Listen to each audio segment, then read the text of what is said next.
Donc sur l'histoire du vigilantisme, c'est une histoire qui commence avec... la première occurrence du terme vigilante, c'est premier tiers du 19e siècle aux États-Unis. C'est un terme qui vient de l'espagnol et qui va signifier justicier et qu'on retrouve dans le terme, par exemple, vigile en français. Donc c'est l'idée vraiment, mais qui signifie justicier.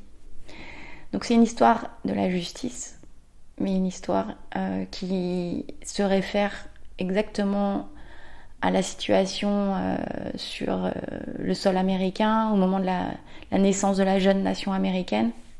À la fin du XVIIIe siècle, il y a un certain nombre d'États qui se constituent aux États-Unis, et notamment dans l'État de Virginie, progressivement au moment de la conquête de l'Ouest, avec plein de guillemets possibles, parce que de l'avancée et de la colonisation des territoires vers l'Ouest, en fait, l'État de Virginie va donner par une loi l'autorisation à des groupes de citoyens le droit de faire justice eux-mêmes, et donc va donner une sorte de blanc-seing pour s'armer et sans autre forme de procès de faire la justice sur le territoire.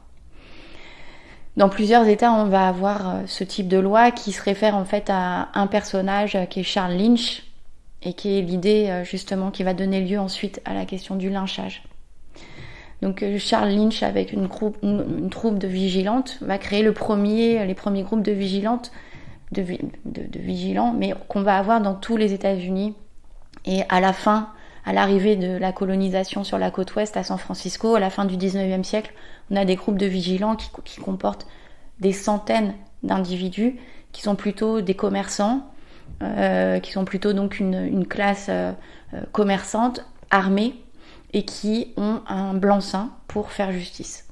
Et contre qui ils font justice? Contre ce qu'on considérait alors comme l'ensemble des indésirables sur le territoire américain. Et l'ensemble des indésirables sur le territoire américain sont réprimés au premier chef d'accusation sur la question du vol du bétail, du vol des terres qui sont en fait elles-mêmes volées par les colons, et du vol des femmes blanches. Donc avec le fantasme également d'une agression des femmes. Et donc les vigilantes vont être ces espèces de milices qui protègent la propriété privée à un moment donné où cette propriété privée, en fait, elle est l'effet d'un vol colonial.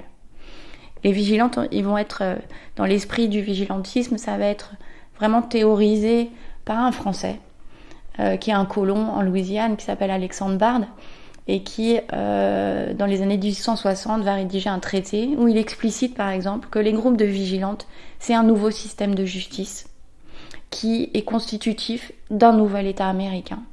Et que ce nouveau système de justice, en fait, il a pour caractéristique que, jusqu'ici, on a pensé que dans un État, un système de justice avait besoin de juges et d'avocats.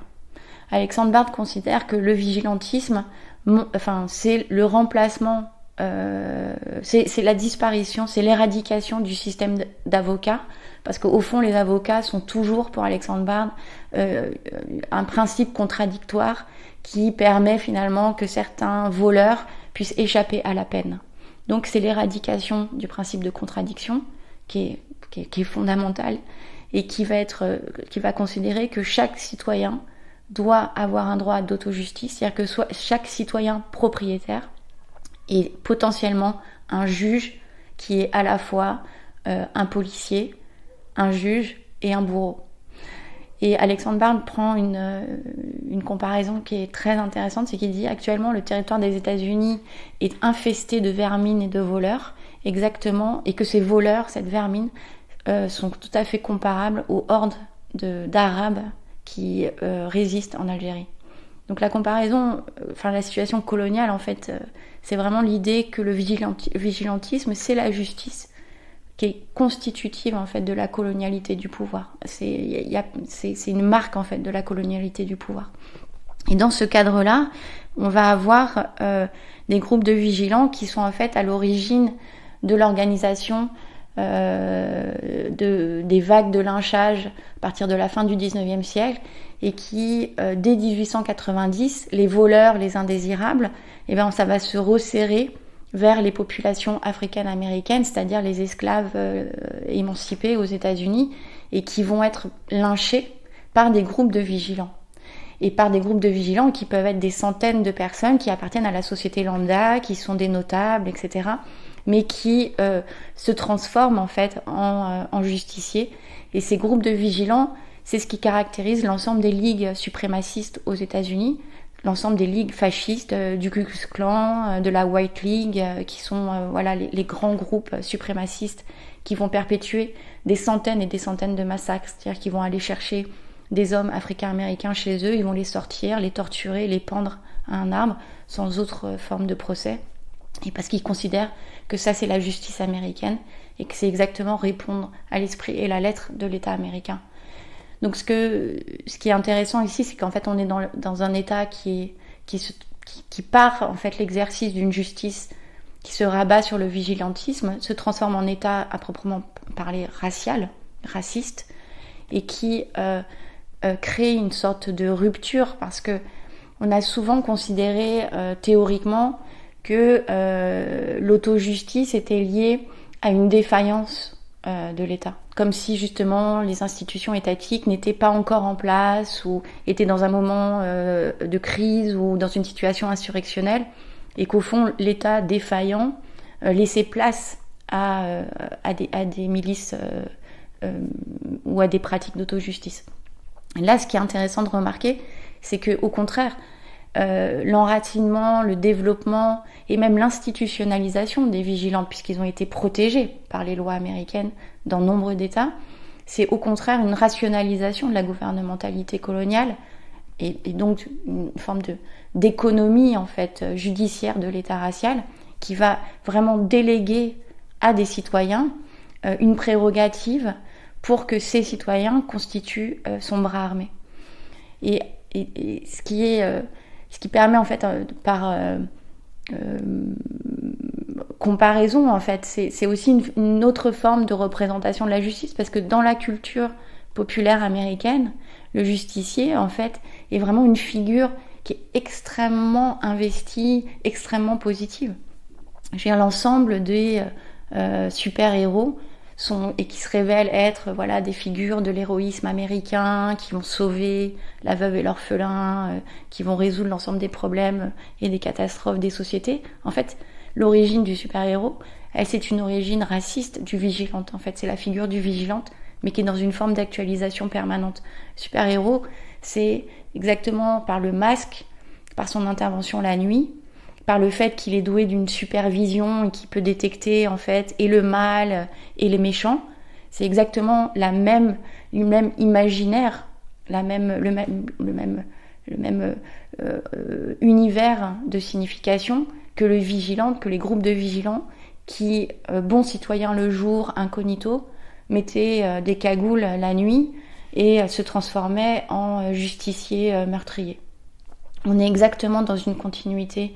Et en fait, on retrouve dans cette culture américaine du super-héros les traces en fait de cette histoire, qui est une histoire qui permet en fait de comprendre la situation d'injustice absolue de la société américaine. Et la dernière chose, c'est que dans l'idée du vigilantisme, c'est sa diffusion à l'échelle mondiale en fait. C'est l'idée que, indépendamment des pratiques en fait meurtrières qui sont indissociables des vigilants. En fait, le fait que se répandent, et notamment que à partir des années 90, on est labellisé comme un système économique, comme une forme de privatisation,